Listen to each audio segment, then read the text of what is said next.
అందరికీ నమస్కారం. తెలుగు కథల సమాహారానికి మీ అందరికీ స్వాగతం. ఇప్పుడు మనం వినబోయే కథ అమ్మలగన్న అమ్మ. రచన సలీం గారు. ఆఫీస్ నుంచి వచ్చినప్పటి నుంచి గమనిస్తున్న వాసంతి అన్యమనస్కంగా ఉండటాన్ని, 50 ఏళ్ల వయసులో కూడా ఉత్సాహంగా ఉల్లాసంగా సెలయేటి గలగలలా మాట్లాడుతూ వయస్సు శరీరానికే కానీ మనసుకు కాదండి అంటూ నవ్వే వాసంతి. ఎందుకలా ఉన్నావు అని అడిగితే, ఏం లేదండి, కొద్దిగా తలనొప్పి అంతే అంటూ దాటేసింది. భోజనాలప్పుడు నా ఒక్కడికే వడ్డించి నాకు ఆకలిగా లేదండి అంది. పెద్దమ్మాయికి 3 ఏళ్ల క్రితం, చిన్నదానికి ఏడాది క్రితం పెళ్లి చేసి పంపించాక ఇంట్లో మిగిలింది మేమిద్దరం. మధ్యాహ్న భోజనం మాట ఎలా ఉన్నా రాత్రికి మాత్రం ఇద్దరం కలిసే తినటం అలవాటు. ఒత్తిడి చేయటం ఇష్టం లేక ఏం తినకుండా పడుకోవటం మంచిది కాదు, మజ్జిగన్నం అయినా తిను అన్నాను. తనేమీ మాట్లాడలేదు. లైట్ ఆర్పేసి పక్క మీదకి చేరాక తను అటువైపుకు తిరిగి ఒత్తిగిలి పడుకుంటే నిద్రకు ఉపక్రమిస్తోంది అనుకున్నాను. లేదు, నిశ్శబ్దంగా ఏడుస్తోంది. దుఃఖం వల్ల ఆమె శరీరం మెల్లగా కంపిస్తోంది. నాలో కొద్దిగా ప్రవేశిస్తూ భయం. పిల్లలిద్దరూ బాగానే ఉన్నారా? కాపురాలు సవ్యంగా చేసుకుంటున్నారుగా? ఏమైనా కుటుంబ కలహాలున్నాయా? ఆడపిల్లలు కదా, ఏ కష్టం వచ్చినా వాళ్ళ అమ్మకే చెప్పుకుంటారు. పెద్దది ఇప్పుడు కడుపుతో ఉంది. మరికొన్ని నెలల్లో మా ఇద్దరిని తాతయ్య అమ్మమ్మ చేయబోతోంది. దానికి ఏమైనా ఆరోగ్యం బాగోలేదా? పెద్దమ్మాయి ఫోన్ చేసిందా అని అడిగాను. అటు తిరిగే అంది. ఇప్పుడు ఎన్నో నెల? 4. ఆరోగ్యం ఎలా ఉందట? చెకప్ కోసం డాక్టర్ దగ్గరికి వెళ్తుందటనా? వాసంతి విసురుగా నా వైపు తిరిగి, దానికేమండి, శుభ్రంగా ఉంది, మొన్ననే స్కానింగ్ చేయించుకుందంట. అదెవత్తో త్రాష్ట్రాలు, కడుపులో ఉన్నది ఆడపిల్ల అని చెప్పిందట. ఓ, మనకు మనవరాలు పుట్టబోతోందన్నమాట. మన పోలికొచ్చి ఉంటుంది. అదే అయితే ఈ ఏడుపెందుకు? దాని అత్త మామలు మగపిల్లాడే కావాలని సతాయిస్తున్నారట. అయినా మన చేతుల్లో ఏముంది? ఎవరు పుట్టినా మహాప్రసాదం అనుకుని సంతోషపడటం తప్ప. ఇప్పటికే ఆడపిల్లల సంఖ్య తగ్గిపోయి పెళ్లి కూతుర్లు దొరకటం సమస్యగా మారిందని గగ్గోలు పెడుతూ ఉంటే ఇంకా మగపిల్లలే కావాలని మన దేశంలో ఈ పిచ్చి ఏమిటో. ఇప్పుడు అబార్షన్ చేయిస్తారట. వాసంతి ఏడుస్తోంది. అంత దుర్మార్గానికి ఒడిగడుతున్నారా? అసలు ఆ స్కానింగ్ సెంటర్ యజమాని ఎవరు? పోలీస్ కంప్లైంట్ ఇస్తాను. లింగ నిర్ధారణ పరీక్షలు జరపటం నేరం. ఎంతమంది మీద కంప్లైంట్ ఇస్తారు చెప్పండి? సందుకొక స్కానింగ్ సెంటరు. డబ్బు కోసం ఎంత నీచానికైనా దిగించే మనుషులు మసలుతున్న సమాజంలో ఉన్నాం మనం. మన అమ్మాయి ఇష్టానికి వ్యతిరేకంగా అబార్షన్ ఎలా చేయిస్తారో చూస్తాను ఆవేశంగా అన్నాను. ఉదయం నుంచి ఏడుస్తుంది. అందుకే మన అమ్మాయికి ఇష్టమే. ఆ మాట వినగానే మ్రాను పడిపోయాను. అదేమిటి, నిజంగానే అలా అందా, లేక అత్తామామల పోరు పడలేక వాళ్ళ మాటలకు తలగ్గిందా? దాంతో నేను చాలాసేపు మాట్లాడానండి. దానికే అసలు ఆడపిల్లలు ఇష్టం లేదు. అంతంత ఖర్చు పెట్టి ఆడపిల్లల్ని చదివించి పెళ్లి చేసి పంపే అంత స్తోమత మాకు లేదమ్మా అంది. ఎంత పొరపాటు! మన ఆర్థిక స్థాయి ఏ పాటిదని? ఆడిటర్ దగ్గర గుమస్తా ఉద్యోగం, చాలని జీతం. అయినా 2 ఆడపిల్లల్ని మనకున్నంతలో ఏ లోటు లేకుండా పెంచలేదా? పెళ్ళిళ్ళు చేసి పంపలేదా? నేను అదే చెప్పానండి, వినలేదు. మీ రోజులు వేరు, ఇప్పటి రోజులు వేరమ్మా అంది. నాకేం చేయాలో తోచట్లేదండి. పోనీ నేను వెళ్ళి మాట్లాడినా? వియ్యంకుడితో కూడా మాట్లాడొస్తాను. అయ్యో వద్దండి, ఆ పొరపాటు మాత్రం చేయకండి. అది వాళ్ళ కుటుంబ వ్యవహారం. అది దాని మొగుడు అత్త మామలు నిర్ణయించుకోవాల్సిన విషయం. మన పిల్ల కదా, మనకే హక్కు లేదా? పుట్టబోయే బిడ్డ వాళ్ళకే కాదు, మనకి మనవరాలేగా. మనకి ఏ హక్కు లేదండి. ఆడపిల్ల తల్లిదండ్రులం కదా. వాసంతి వెక్కిళ్ళు పెడుతూ ఏడుస్తోంది. ఎలా ఓదార్చాలో ఏం చేయాలో తెలియని పరిస్థితి.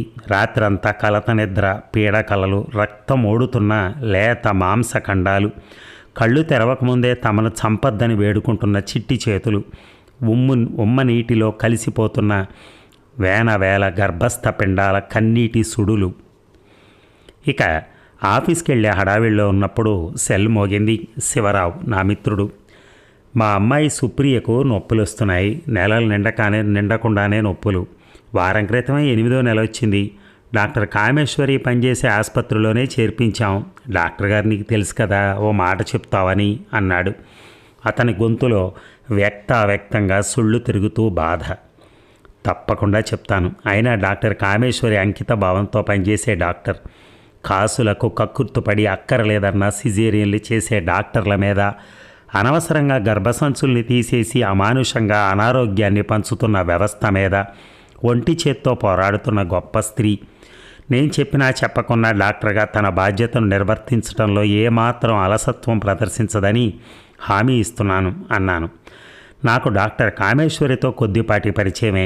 ఎప్పుడూ సమాజ సేవ, స్త్రీల ఆరోగ్యం అంటూ తాపత్రయపడే కామేశ్వరికి సంబంధించిన ఆదాయపు పన్ను వ్యవహారాలు మా ఆడిటర్ గారే చూస్తారు. ఆ సందర్భంగా 1-2 సార్లు ఆమెను కలవటం జరిగింది. కామేశ్వరి గారికి ఫోన్ చేసి విషయం చెప్పాను. శివరావు నాకు బాగా సన్నిహితుడని, కూతురి ప్రసవం విషయంలో కంగారు పడుతున్నాడని చెప్పాను. సాయంత్రం 4ంటికి ఆఫీస్ నుంచే శివరావుకు ఫోన్ చేశాను. అమ్మాయి నొప్పులు తట్టుకోకుండా లేకుండా ఉంది, సిజేరియన్ చేసేయమని అడిగాము. కొద్దిగా ఆగితే నార్మల్ డెలివరీ అయ్యే అవకాశం ఉందని ఓపిక పట్టమని కామేశ్వరి గారు అంటున్నారు అన్నాడు. ఎడాపెడా సిజేరియన్లు చేసేస్తున్నారని డాక్టర్లు నిందిస్తాం, కానీ వీళ్ళది కూడా తప్పుంది. పురిటి నొప్పిని ఓర్చుకోలేనంత నాజుగ్గా ఆడపిల్లల్ని పెంచితే ఇలాగే జరుగుతుంది అనిపించింది. కామేశ్వరి గారి సలహానే పాటించమని చెప్పాను. రాత్రి 9ంటికి కబురు వచ్చింది. నార్మల్ డెలివరీ అయిందట. మగపిల్లాడు 1.5 కేజీల బరువే ఉన్నట్ట. ఇన్క్యుబేటర్లో పెట్టారట. శివరావుకి అభినందనలు తెలియజేశాను. తాత హోదా దొరికినందుకు విందు బాకీ అని చెప్పాను. అతని గొంతులో ఏ కోశాన ఉత్సాహం కనిపించలేదు. ఊపిరితిత్తుల్లో ఏదో సమస్య ఉందట. వెంటిలేటర్ అమర్చారు. 4-5 రోజులు పోతే కానీ ఏమీ చెప్పలేమంటున్నారు. అంటున్నప్పుడు అతని గొంతు దుఃఖంతో జీరబోయింది. 7 నెలలు నిండాక కొన్నిసార్లు డెలివరీ కావటం సహజం. సుప్రియ విషయంలో 8 నెలలు నిండే అన్నావుగా, ఏం పర్లేదు, ధైర్యంగా ఉండు. ఆ హాస్పిటల్లో నియోనాటల్ కేర్కి మంచి టీం ఉందని కామేశ్వరి గారు చెప్పారు. నిపుణులైన డాక్టర్ల పర్యవేక్షణలో ఉన్నాడు కాబట్టి బెంగపడాల్సిన అవసరం లేదు అని ధైర్యం చెప్పాను. ఉదయం శివరావు ఫోన్ చేశారు. గుండెలో ఏదో రంధ్రం అంటున్నారు. నాకు భయంగా ఉంది. ఒకసారి కామేశ్వరి గారితో మాట్లాడి విషయం ఏమిటో కనుక్కోవా అన్నాడు. నేను హాస్పిటల్కి వచ్చి మాట్లాడతాను అన్నాను. ఆఫీస్కి సెలవు పెట్టి 10ంటికి తెమిలి అమీర్పేటలో ఉన్న ఆసుపత్రికి ట్రాఫిక్ మహాసముద్రాన్ని ఈదుకుని పోయేటప్పటికి 1:30 పట్టింది. ఎండాకాలం కావటం వల్ల విపరీతమైన వేడి పెనం మీద వేగుతున్నట్టుగా ఒకటే ఒక్క. ఆ కాంప్లెక్స్లో 3వ అంతస్తులో ఉంది ఆ ఆసుపత్రి. లిఫ్ట్ దిగి రిసెప్షన్ వైపుకు నడుస్తున్నాను. నేలంతా తడిగా ఉంది, పాలరాయి. ఓ 60 ఏళ్ల ముసలావిడ తడి బట్టతో ఫ్లోర్ను తుడుస్తోంది. నన్ను చూసి జతన్బేట జారుతుంది అంది. మళ్ళా ఏమనుకుందో ఏమో. తన పని ఆపి నా కాళ్ళ దగ్గర పొడిగుడ్డతో దారంతా తడి లేకుండా తుడుచుకుంటూ పోయింది. రెడ్ కార్పెట్ పరిచినట్టు నా ముందు ఏర్పడిన పొడి దారి. రిసెప్షన్లో అడగాల్సిన అవసరం లేకుండానే శివరావు కనిపించాడు. లాంజ్లో సీలింగ్ ఫ్యాన్ కింద నిలబడి. అతని పక్కనే అల్లుడు మోహన్. ఇద్దరి మొహాలు నిద్రలేమి వల్లనో దిగులు వల్లనో బాగా వడిలిపోయి ఉన్నాయి. వాళ్లను పలకరించాక కామేశ్వరి ఉండే గదికి వెళ్ళి వివరాలు కనుక్కున్నాను. 50-50 ఛాన్సెస్. వారం గడిస్తే కానీ ఏం చెప్పలేం. గుండెకున్న రంధ్రం దానికదే మూసుకుపోవాలి. కానీ నిన్నటికి ఈ రోజుకి దాని డయామీటర్ పెరిగింది. మందులకు రెస్పాండ్ అయితే పర్లేదు, లేకపోతే దానికి క్లిప్ వేయాల్సి రావచ్చు. డాక్టర్ శ్రీరామ్కి ప్రీమెచ్యూర్ బేబీ కేర్ విషయంలో చాలా మంచి పేరుంది అంది. తిరిగి శివరావు దగ్గరికి వెళ్ళి విషయం చెప్పాను. కార్పొరేట్ హాస్పిటల్ అంటేనే డబ్బు ఖర్చు. అదేమీ సమస్య కాదనుకుంటే నీ మనవడికి ఏమీ డోకా లేదు. ఇక్కడ అత్యాధునికమైనటువంటి పరికరాలు, పరిజ్ఞానం ఉన్నాయి. డాక్టర్ల మీద, దేవుడి మీద భరోసా ఉంచు అన్నాను. డాక్టర్ శ్రీరామ్ నుంచి కబురు వస్తే శివరావు, మోహన్ ఐసీయూకి వెళ్ళారు. నేను అక్కడే నిలబడ్డాను. 8 కుర్చీలు ఉన్నాయి అక్కడ. అన్నీ నిండిపోయి నాతో పాటు మరో 10 మంది నిలబడున్నారు. ఇందాక ఫ్లోర్ను తుడిచిన ముసలామె ఒక ప్లాస్టిక్ కుర్చీ తెచ్చి బయటో బేట అంది. అంతమంది నిలబడుంటే నా కోసమే కుర్చీ తెచ్చి ఎందుకేసిందో అర్థం కాలేదు. నర్సమ్మ కూర్చునే కుర్చీ ఆయమ్మ బయటకెళ్ళిందిలే, అందుకే తెచ్చేశా అంది నవ్వుతూ. నవ్వినప్పుడు కుడివైపున కింద 2 పళ్ళు లేకపోవటం వల్ల గాలి అదోలా శబ్దం చేస్తూ వెలువడింది. నీ పేరేంటి? ఫాతిమాబీ బాబు. సరే కానీ భూపమ్మ, ఇంతమంది నిలబడుంటే నా కోసమే ఎందుకు కుర్చీ తెచ్చి వేశావు? కుతూహలాన్ని ఆపుకోలేక అడిగాను. నువ్వు మరోలా అనుకుంటే అనుకోకుంటే చెప్తా బాబు. ఏమనుకోనిలే చెప్పు. నీ జుట్టు, కళ్ళు, నడక, ఆ కళ్ళకు సుర్మా పెట్టి నెత్తి మీద రుమాలు చుడితే చాలు అచ్చమ్మ కరీంలా ఉంటావు. కరీం ఎవరు? నా కొడుకు దుబాయ్లో ఉన్నాడు, సెంట్రింగ్ పని చేస్తాడు. ఆడు దుబాయ్కి వెళ్ళి 4 ఏళ్ళు.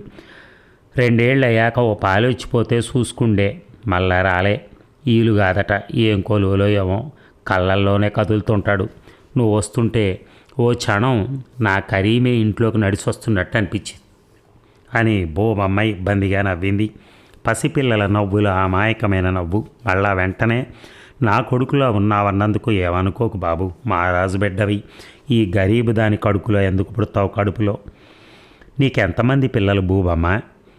6 ఆడపిల్లలు, ఆ కర్ణబుట్టినోడు కరీం.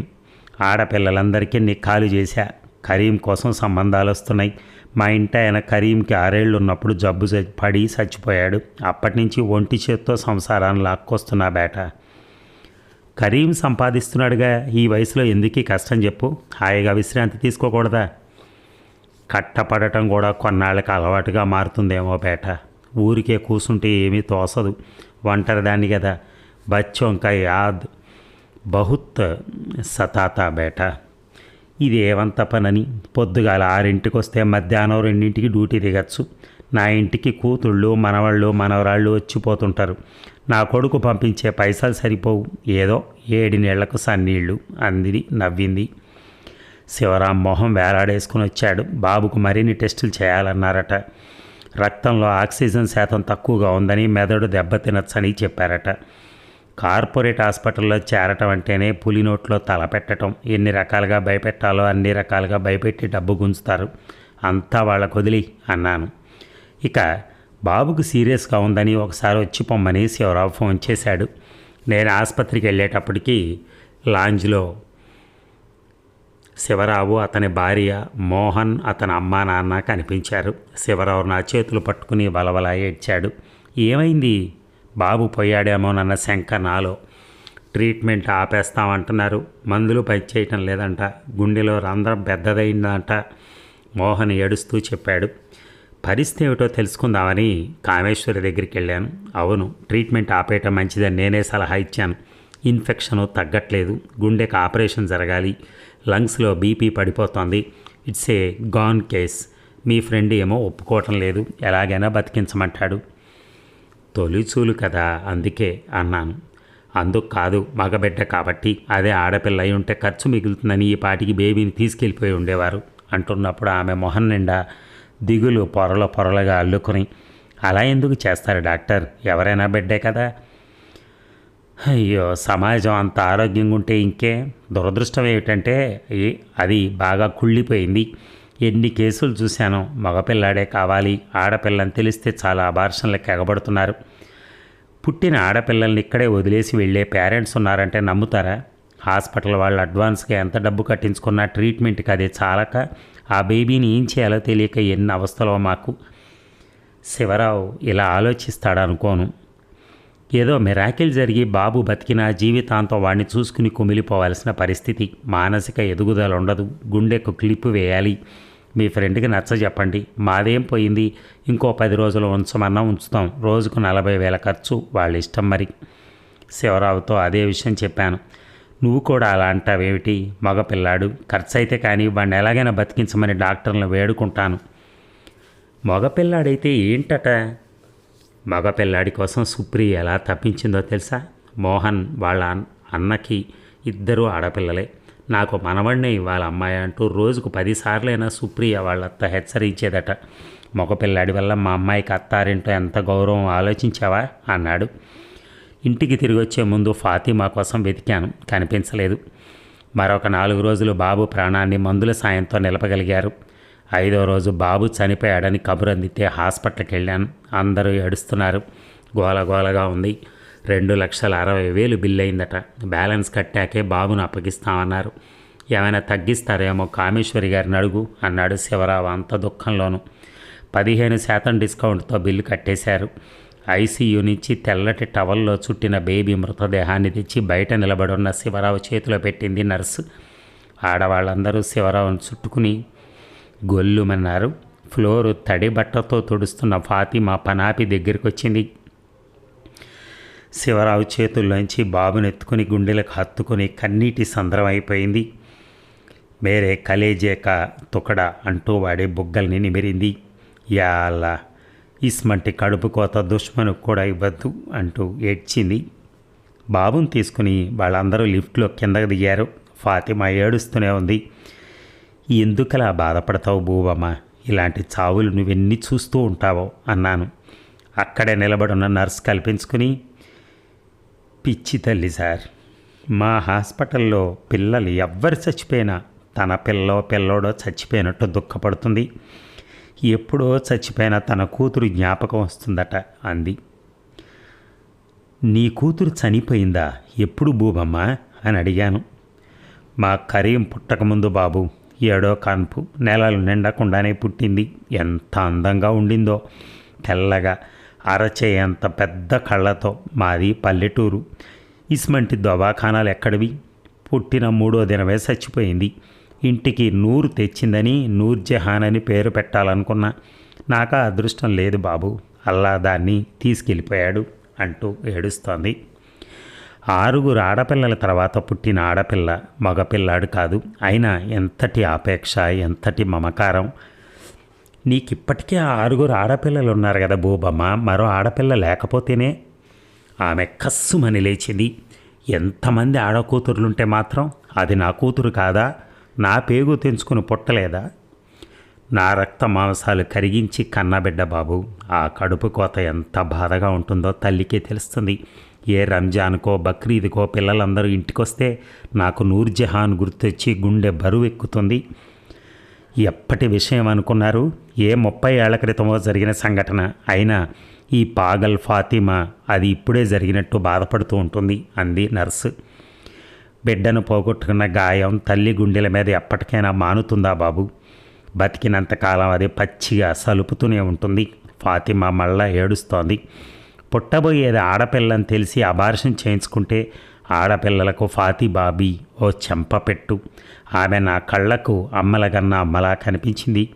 అప్రయత్నంగానే ఆమెను దగ్గరకు తీసుకున్నాను. నా గుండెల మీద తల అంచి చిన్న పిల్లలాగా వెక్కి వెక్కి ఏడ్చింది. చెమర్చిన నా కళ్ళు ఎవరి కంటా పడకుండా కర్చీఫ్తో ఒత్తుకున్నాను. నా మనవరాల్ని ఎలాగైనా కాపాడుకోవాలన్న దృఢ నిశ్చయం నాలో. మెట్లు దిగుతూ అమ్మాయికి ఫోన్ చేసి రేపు రాత్రి బయలుదేరొస్తున్నట్టుగా చెప్పాను. చూసారా, ఆవన్న 2 మాటలు ఎంత అమూల్యమైనవండి నిజంగా.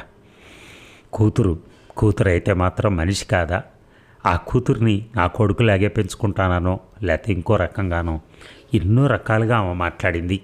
ఎంతమంది కూతుళ్ళు ఉన్నారు నీకు ఇంకా ఎందుకు అని అంటే, అది మాత్రం నా కూతురు కాదా, నేను కనలేదా అని అంటోంది. తల్లి నిజంగా ఆ ఇంట్లో ఎంతమంది ఉండని, కానీ ఆమె ప్రేమలో మాత్రం తేడా ఉండదు. ఆమె అందరికీ సమానంగా ప్రేమను పంచుతూ ఉంటుంది. తల్లి హృదయం అంతే. అదే మీరు కొంచెం తండ్రి హృదయానికి రండి, కొద్దిగా డిఫరెన్స్ కనపడుతుంది ఎప్పుడైనా. ఏదేమైనా అమ్మ, మనకి రజనీకాంత్తో ఒక సినిమా కూడా వచ్చిందండి, అమ్మ ఎవరికైనా అమ్మ. నిజంగా అది వాస్తవం. నిజంగా ఎవరికైనా అమ్మ అనేది అమ్మే ఎక్కడైనా కానీ. ఎవరైనా పెద్దోళ్ళతో పలకరించేటప్పుడు కూడా బాగున్నావమ్మా అనాలి, అంతేగాని మా అమ్మ కాదు కదా అండి, బాగున్నారా అండి అనకూడదు. అండి అనేది అది మన ఏజ్ వాళ్ళతో మాట్లాడుకునే మాటలు. కానీ అమ్మ ఎవరికైనా అమ్మే, మనం అలా పలకరించవచ్చు. Thank you. ఈ కథ 2013 నవ్య వీక్లీలో ప్రథమ బహుమతి పొందినటువంటి కథ. మరి ప్రథమ బహుమతి ఉత్తగా వస్తుందండి, అమ్మండి. అక్కడ అమ్మ బ్రాండ్ నేమ్ అది కంపల్సరీగా వస్తుంది. ఎందుకంటే అమ్మ ప్రేమ అలాంటిది. ఆ రాసింది ఎవరు మళ్ళీ? సలీం గారు. అంటే రాసింది అనకూడదు అనుకోండి, రచయిత. ఆయన ప్రాణం పెట్టి రాస్తారు. అది ఈ కథ కూడా అంతే రాశారు, అమ్మ ప్రేమ గురించి అంత అద్భుతంగా. Thank you very much.